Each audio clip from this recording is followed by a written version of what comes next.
laki-laki itu adalah sapi perah yang harus mengenjot 100 wanita setiap harinya.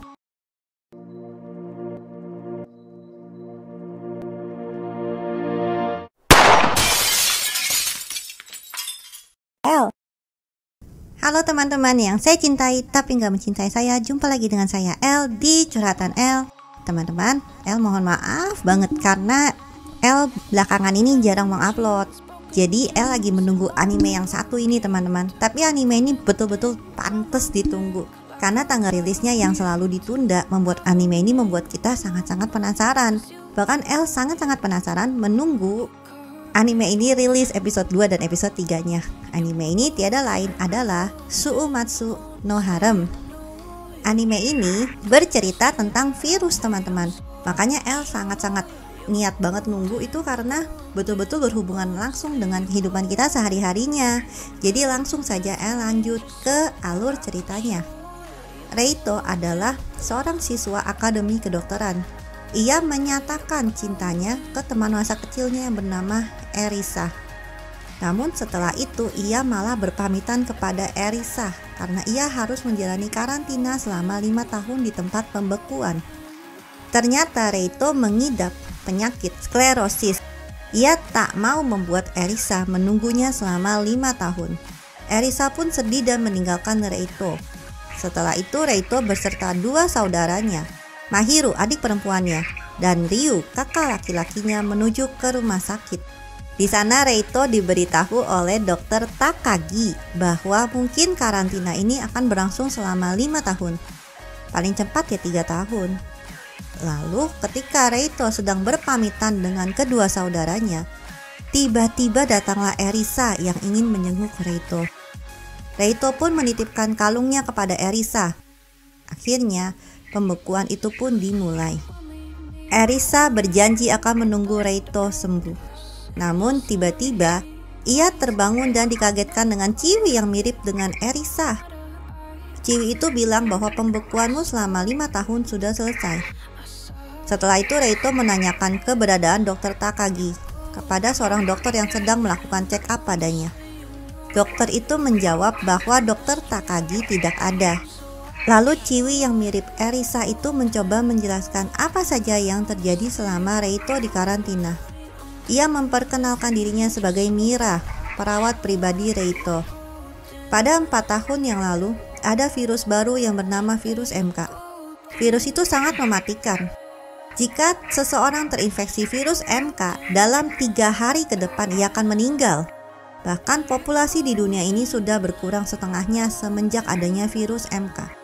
Reito yang tak percayakan hal itu, ia pun keluar dari mobil dan mencoba melihat sekitar. Reito menyadari bahwa di sekitarnya cuma ada ciwi-ciwi.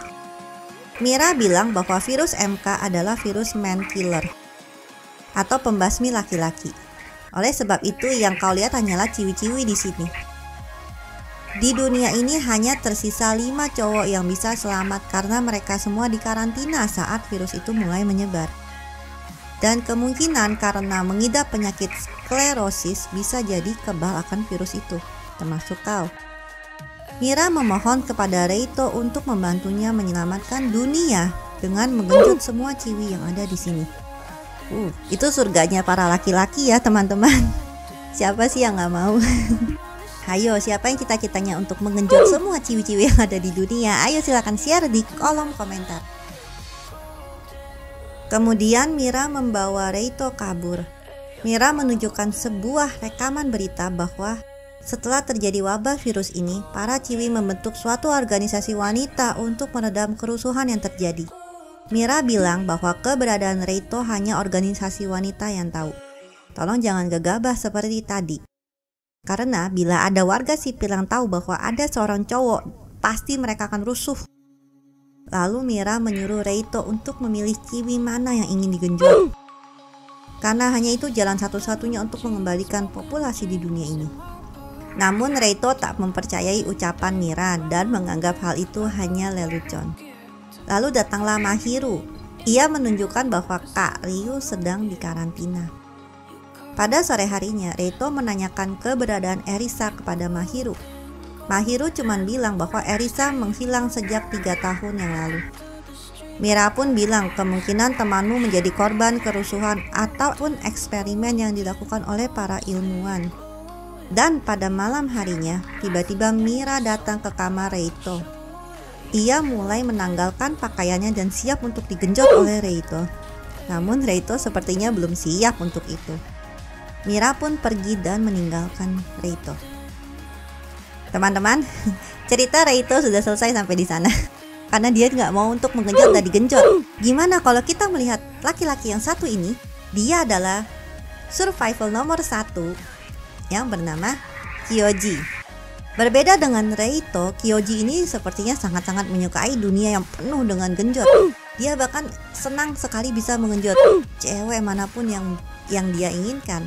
Dan salah satunya Kyoji bisa mengenjot Elisa yang adalah artis favorit Kyoji. Jadi ketika Kyoji menonton film yang dibintangi oleh Elisa, dia langsung kayak suka dengan Elisa dan langsung Elisa dipanggil untuk digenjot. Berbeda dengan Reito, si nomor 2 yang walaupun ditemani oleh Mahiro adiknya dan Mira robot yang sangat mirip dengan Erisa, Reito hanya bisa makan bersama mereka berdua. Walaupun Reito sudah dibujuk dengan disuguhkan makanan dari berbagai macam negara, tapi tetap saja Reito sama sekali nggak ada niat genjot. Bahkan Reito sampai disediakan bodyguard 24 jam untuk menemaninya tidur. Tetap saja dia tidak berminat tuh teman-teman sama namanya genjot. Sampai akhirnya perawat pribadi Reito yang bernama Akane, suatu malam ia meneguk minuman spesial ini dan memaksa Reito untuk ayo genjot aku. Tapi ternyata Reito malah pingsan sebelum mengenjot. Sangat-sangat gak berguna teman-teman. Ini adalah Sui, bodyguard pribadi Reito. Pada suatu hari Mira pun mengantar Reito ke bekas lab Erisa. Erisa meneliti virus MK. Banyak perusahaan di dunia ingin mengembangkan vaksin dan obat untuk virus MK. Reito pun bersemangat mengembangkan vaksin dan obat virus MK, sangat mengingat kenangan masa kecilnya bersama Erisa. Reito yang aslinya disembunyikan malah menunjukkan dirinya kepada dunia kalau ia akan menyelidiki vaksin dan obat virus MK. Walaupun sekali lagi Mahiro, adik perempuan Reito, sangat-sangat kecewa akan tindakan kakaknya ini karena mengumbar-ngumbar kalau dirinya masih hidup ke seluruh dunia. Karena sangat berbahaya teman-teman kalau para wanita tahu masih ada cowok yang masih hidup di dunia ini. Ketika di lab Erisa, Reito menemukan boneka cantik ini teman-teman. Dan di boneka cantik ini Reito menemukan gelang Erisa yang di dalamnya ada rekaman pesan khusus untuk Reito. Erisa bilang kalau Erisa bersembunyi karena hidupnya terancam. Ia mengetahui satu rahasia penting tentang virus MK. Virus ini adalah buatan manusia. Tapi memang belum ada bukti-bukti yang nyata teman-teman kalau siapa yang membuatnya dan dari mana asalnya virus ini. Jadi Erisa masih tetap terus menyelidiki tentang virus ini.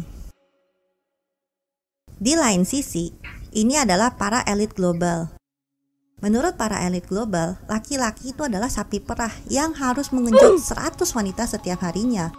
Waduh, capek juga ya teman-teman. Oke teman-teman, kita langsung saja berpindah ke si nomor 3 yang bernama Doi. Doi ini punya masa lalu yang sangat-sangat gak menyenangkan teman-teman di SMA. Ayo teman-teman, barang siapa yang pernah jadi korban bully masa-masa SMA, ayo teman-teman langsung aja angkat tangan. Nah, Doi ini salah satu yang menjadi korban bully pada masa SMA karena ia mengidap penyakit double sclerosis dan juga dia jadi sangat lamban dalam bergerak. Dan apalagi rambut yang memutih ini membuatnya dijuluki kakek lemot. Nah, karena ia terkena penyakit sklerosis ganda, ia harus dibekukan juga. Akhirnya tibalah saat si nomor 3 harus dibangunkan.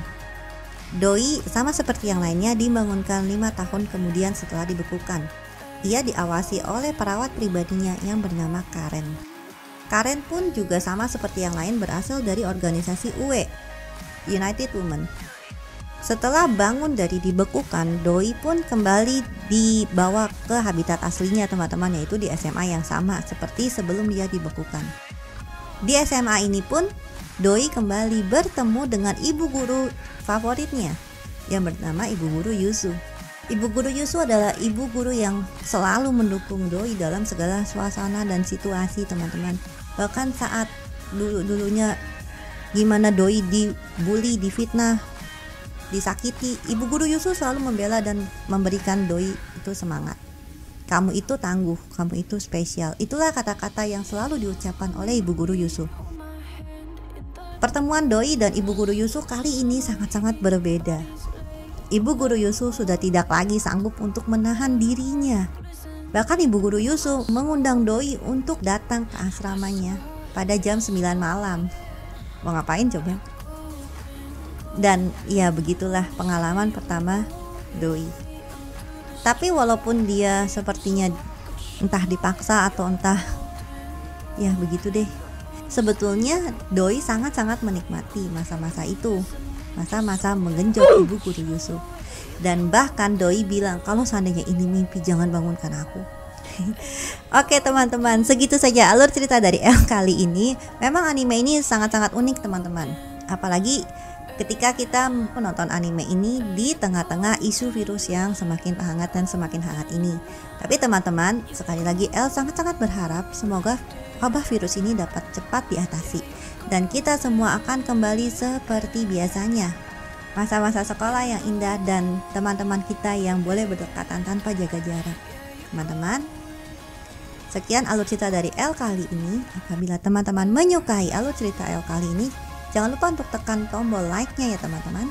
Dan untuk teman-teman yang belum mensubscribe El, silakan teman-teman tekan tombol subscribe dan loncengnya, karena El akan selalu menyajikan hiburan-hiburan dan konten-konten menarik untuk teman-teman semua. Terima kasih teman-teman untuk selalu mendukung El sampai pada saat ini. See you. Sehat selalu ya teman.